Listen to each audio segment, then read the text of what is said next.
What's up, guys, gals, non-binary pals? It's your boy OG Hank 312 and the Incidental Nerd. And right now, no time for intro. We're going right into it. We got our boy Gringo Loco joining us now. Hold on.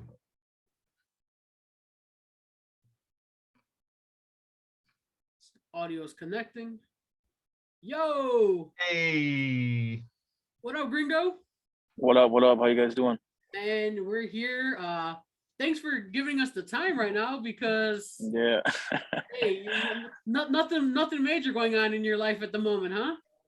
I literally was gonna dial in and he calls and says we're doing it right now. I said, oh shit. Well, let me stop the Zoom call real quick. I gotta take care of this first. What's going on with you guys? Nothing, man.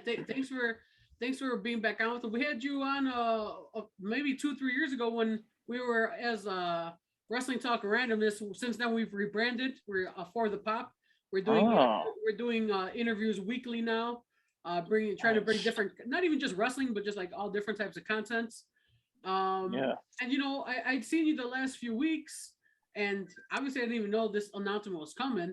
But I was just like, it'd be a great time. A lot has changed for you in your career since we last talked, so I thought it'd be great to catch up.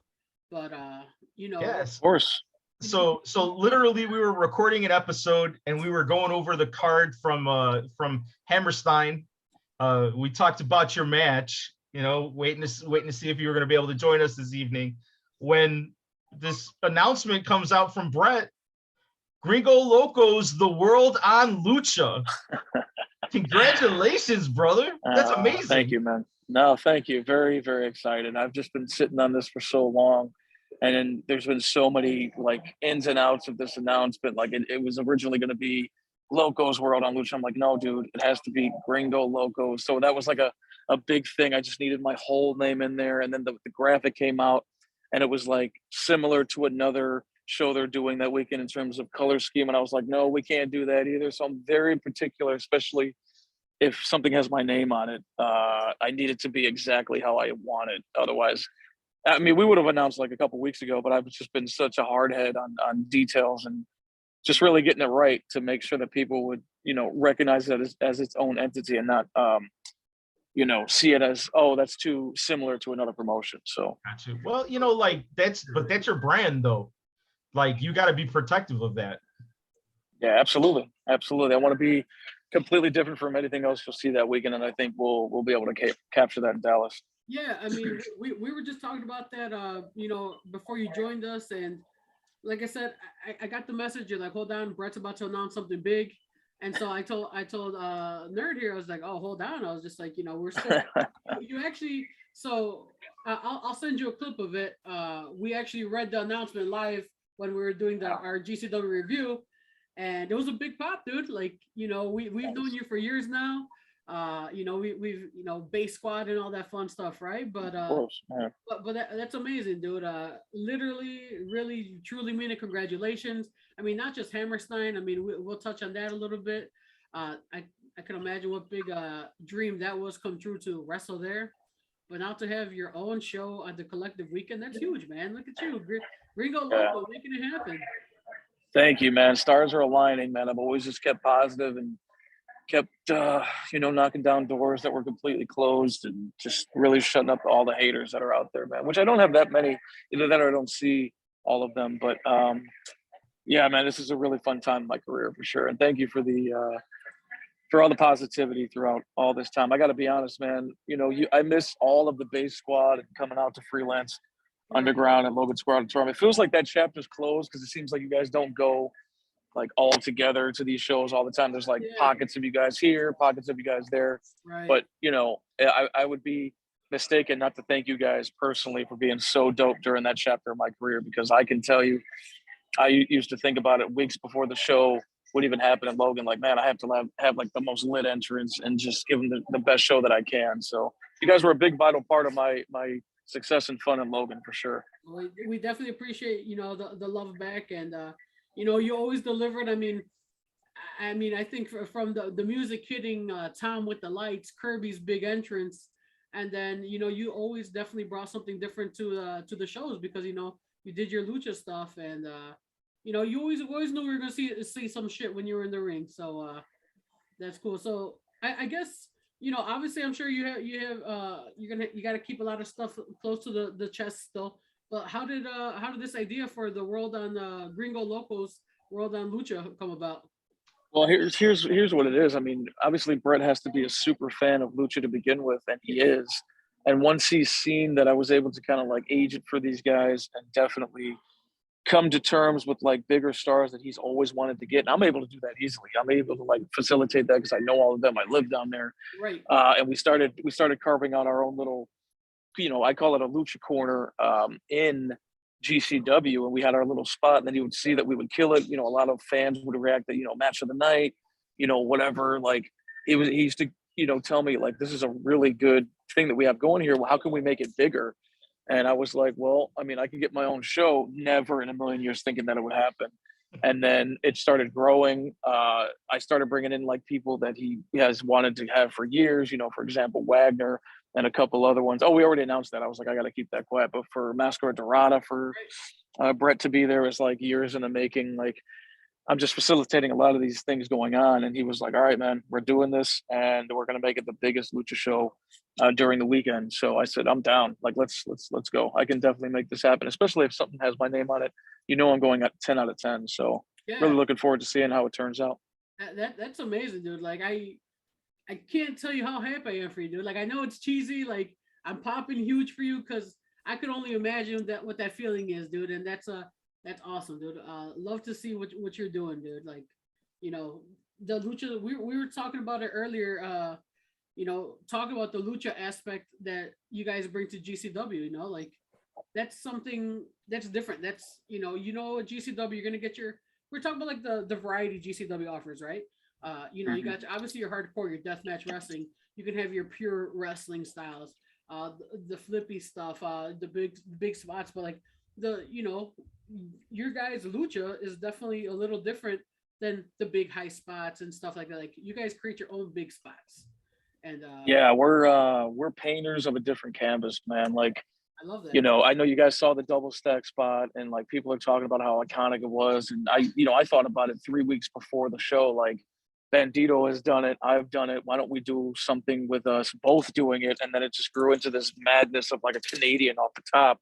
And like, we're just different painters, man. We use different paint, different canvases. This is what I always tell people. Like, we're just cut from a different cloth, man. We're just trying to explode minds and like, while having like actual lucha libre obviously incorporated in that, but we're just trying to be different. And I think we've achieved that throughout the last couple of shows. I guess I'll say real quick before Nerd can jump in. I was saying shame on me because I was thinking, I'm like, I knew you guys are gonna break something out. Like I know you guys are gonna do something crazy. I'm like, what are they gonna do? And then in my mind, I was just like, or I said out loud, I'm like, I wonder if they're gonna do the, I'm always a big fan of it, the skywalk or whatever. They walk on shoulders and then to the hurricane at the end. I was like, it's been done. He's done it a few times. I don't know if he's gonna bring out one of the greatest hits. But you guys blew us away, man. Like it was. I think the skywalk is cool, but it's definitely outdated now. We've done it so many times. We needed to go really big, really high, and we did like a double. Like it was like I don't know, 2 or 3 stories in the air when he came down on his head. So I think that's a video game move, bro. That's insane. That's good luck to whoever tries to replicate that. Right? No, God, no. Please let them try. That's what I'm saying. Like, good luck trying it, dude. Yeah, man. Nah, it's super fun, man. It was a dream come true. Come on, man. I was like 15, 16 years old watching super crazy Tajiri, little Guido just kill it at the Hammerstein Ballroom, and hearing those pops that those guys used to get. I would watch them over and over and over and try to recreate them in Logan Square with Thunder Rosa or any guy that they would bring in for me for freelance. Like I just wanted to recreate that. And then standing there getting that standing ovation when they had that overhead shot. You guys saw the show of like when everybody was down after the Canadian, they all rose to their feet and gave us a standing ovation, brother. That's what it was all about. That's what my vision was when I came up with that spot. I just wanted them to be mind blown, and I think it worked. It was very successful indeed. And it's and during our review, Henry and I were talking about the fact that like it is so different from like the show itself was very different from a typical GCW show, But then even within that, having a full-blown lucha libre match at a GCW event, it's almost like a palate cleanser. You know what I mean? It's very, very different. Like you're going from typically you're going from some like ultra violence to this like majestic lucha libre back to some ultra violence. But it doesn't seem like it doesn't belong though. It's like it's perfectly fits in those shows. What brought you to GCW in itself? Oh, in the very beginning, my first kind of breakout was Shima connecting me to Cleveland and AIW. And then AIW was bringing in luchadors like Laredo and Steve Payne and just various others. And I was like having really good matches with them, kind of making my name, making a lot of noise with Steve Payne. And then lo and behold, like at one of these shows, Brett Lauderdale, who I had no idea who he was, came to a Cleveland and was like, yo, I need you on my show. It was like ASAP. The first one being Spring Break #2. Yeah. And the funny story about that was Marcus Crane was standing next to me when that was said. And I was like, oh yeah, I'm all about it, whatever. But it was like in New Orleans. And at that point I hadn't had any flights in a long time. So I looked at like Chicago, New Orleans, and it was like 16 hours. I was like, Marcus Crane, like, I'm not going to drive that way. Like, that's crazy. Just nicely tell your friend that I'm not interested, And he was like, dude, you don't know what you're talking about. Like, that is definitely the bad idea. So I said no. And then he convinced me week after week of like knocking it into my head. Like, dude, this could be your actual breakout in Spring Break too. And lo and behold, man, it really was. So rest in peace, Marcus Crane. But this is really all because of Shima and Marcus Crane kind of just setting me on the right path on what I'm supposed to be doing. So that's where I met Brett Lauderdale at AIW Cleveland, and the rest is history, man. Yeah, you said it, man. Rest in peace, Marcus. I didn't know him like you guys knew him, but obviously his presence was felt at Hammerstein and the weekend before in Chicago. And what a more beautiful, fitting tribute for you to go out there and have your own show. Like Yeah, man, absolutely. Collective Weekend, Gringo Locos, World on Lucha. That sounds crazy, doesn't it? It does. And let me tell you, that wasn't the first pitch of a name. We went through many names of me saying, Brett, you're an idiot. Gringo, you're the idiot. No, this will work. No, that doesn't work because I need the full name. It was like Gringo Loco's Lucha Exchange. That's like, peeking behind the curtain a little bit. I thought that was really cool. Didn't fly. And then it was like Loco's Lucha World. It was just like, it was a lot of just offhand names. And then we settled on the World on Lucha, Gringo Loco or whatever. So let me decline this Brett Lauderdale call 1 second. There we go. And you guys are a little more important right now, but appreciate it. Yeah.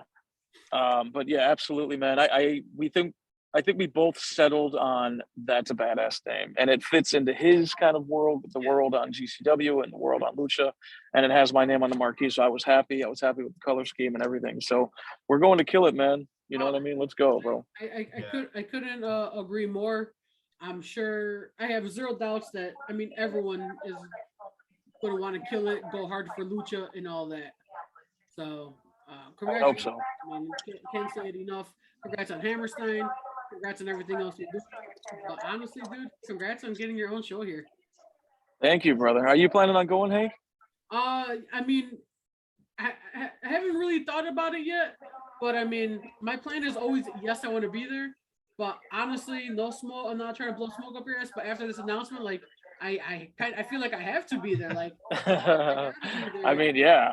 Come on, bro. Like you're part of the original base squad at Loco Sport Auditorium. How could you miss it, man? Dude, shit. I kind of feel like I gotta be there. Yeah, You better tell that wife real quick, nerd. Hey, I have something to do in April. Sorry, I'm not gonna be home. Right. There you go. That's super fair. I obviously I know you have a lot going on right now. I don't want to take up too much more of your time. I know you're getting close to Brett. It's all good. A question I'll have for you is, in your dream booking, I don't want you to spoil. I'm not fishing for someone that you would like. What's a dream booking to get, like a dream person to get on the card? Well, I think there's one person on everybody's list. It's pretty obvious. We're going to try to get the Kingo on the show because AAA is going to be in town. and it's kind of sort of already in the works. So I'm not too worried about that, but we'll see. I mean, he's like the number one guy right now, right? He's Right. coming up with all these amazing clips that like only an alien would be able to pull off. So yeah, obviously he would be number one on the list for sure. Okay. Really dope, dude. That's Yeah.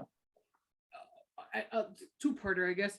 Is there, and pardon me for not really knowing too, I mean, I know the basis of the lucha world, but like, is there any female luchadoras out there that are looking? I mean, I know there are, but like, that maybe, is that a plan to have some of them on there, give them a stage to get a little more shine? Or I think the answer is absolutely 100%. I mean, there are so many talented females in the lucha world that we have to showcase them on the right stage. And I think it's time for me to kind of bust. If they're not already known, we'll definitely get them known after this show. So, of course, man. it's super cool. Nerd? Dude, I'm in shock here. I'm just sitting here in shock that we're talking to you minutes after this huge announcement, bro. Like I really, really appreciate this time. And I just, like, I don't even know what else to ask you. You got anything else you want to let the world know? Let's go, man. I've been sitting on this for a little while now, and it's official. Like, I have my own show at the Collective, and Twitter is going crazy, Instagram's going crazy. It's going to be an amazing night, I can tell you that, because I already got a couple tricks up my sleeve, and I'm going to try to get everybody in the house as much as I can. I mean, I'm like Brett number 2 in that aspect. Like, I want it to be an absolute success, and I want everybody to go home happy. So I believe that. I can only imagine your DMs are filled with oye, hermano, hey, brother. Yeah. I'm sure the DMs are they're blown up right now, man. You already know, bro. As I'm watching this video, I got all the the little notifications on top here, and I've already seen a couple of, hey man, how are you? How's life been? Hey man, randomly just checking in. Been a while, bro. Yeah, it has nothing to do with the announcement, of course. Hey, listen, I'm gonna fantasy book. I need Atomico versus Carlos. All right, and that's gonna be the dark match. That's the dark match. Yeah, I'll take it. I'll take it. It has to be, right? Yes, sir. Yes, sir. All right, my dude. Well, before we cut you loose, anything you got coming up in the near future before that you may want to throw out there? What you got going on? Yeah, man, we're gonna get crazy with one-on-one with Psycho Clown for GCW in Dallas on the 5th of February. So yeah, man, that's definitely something I'm looking forward to. We're gonna get a little nutty. So yeah, he's one of the top dogs in Mexico. So I've been climbing this ladder for a long time, man. So if he's the top dog, I'm ready to take him out. So do it, brother. We'll see how that goes. Yeah. That's in Dallas for GCW. That's coming up in February, right? February 5th. Yeah. Looking forward to that one. You gonna go out to LA also? I know they got some LA shows. Yeah, there's actually, I know what that match is kind of turning out to be too. That one's going to be an extremely fun one as well. That's 25 and 26 of LA. So in February, but yeah, it's a busy schedule, man. It's just out of this world. That's what you signed up for. And, I did. Hopefully, keep grinding, keep that health up, and, keep chopping away brick by brick or whatever, however that goes. Keep building. Yeah, absolutely. I love you guys, man. You guys are seriously made a lot in my heart, man. So you guys have been there since day one, man. You remember you guys were in that picture when it's hard to talk about, but like you guys had like that little the whiteboard. The whiteboard, yeah. You remember that day? Yes. And then I gotta be honest with y'all. This is like a sneak peek into like what real Gringo Loco was going through. Like I was scared to talk to y'all because y'all were so cool, bro. And now like I feel like we're all just in sync and like we're just cool with each other. But I was scared to take that picture, which I was like, man, they're so cool. They're not gonna want a picture with me. And then they were like, yo, put Gringo Loco on the whiteboard and let's take a picture. I don't even know how long ago that was, but man, it meant a lot that night. Seriously, it was like acceptance, Oh, for sure. Wow, man. And like for us, not like on a professional level, not that we're much of professionals, but you were our first interview that we actually did with a wrestler, like sitting down, having some tacos, and you were generous enough with your story, man. And your story has blown people away. And everybody that I talk to, and believe me, anybody I talk wrestling with on a regular basis, Gringo Loco comes up because you have an amazing story. You're an amazing talent. And I just love to see how your career is just continuing to get into the freaking stratosphere, brother. And I appreciate that, bro. I will give you guys another sneak peek. That story will be being told by John Carlo himself from GCW. So that's already in the works, man. That's Yeah, amazing. I'm really looking forward to that one because you already know how crazy of an animal he is when it comes to like promos and just storytelling and stuff. So yeah, I was telling Nerd, you know, give him a little more background on Giancarlo and the stuff he's been doing, and like it's insane. Like that's like a top notch talent that GCW bro. has. So that's amazing. He's like he's the right hand man. I mean, tell me that Alley Cat's promo didn't like touch your heartstrings like when she's walking down the street. Like I had to pull my car over from work when she was like, you know, divine timing, and she was like, you know, what if I was on the wrong path this whole time, bro? Yeah. Every wrestler said that. Every wrestler said that since the beginning. So it's just he's an amazing storyteller. I can't wait for my story to be out there so the whole world can see that story, dude. I can't wait to see it. You Yeah. already know, man. Anything we can do to help promote, or you Of know, course. anything, you know, we got you. You know, 100%. Of course. however we can help promote, get the word out even more. You know, we're there, and I'm gonna try my hardest to be there and maybe be the loudest guy in the room. So Hell yeah, Hank. Let's go, man. I love you guys. You know that. Thank you guys for so much support over the years. Seriously. for sure, brother. All right, well, thanks for the time. We're gonna cut you loose, get to all those messages and those hey brothers, and hopefully I'll see you soon, and we'll talk again soon. All right. Yeah, man. Absolutely. Thank you guys. Thank you guys for Take having me care. on. Hey, squad. All for right. life. Later, brother. Later.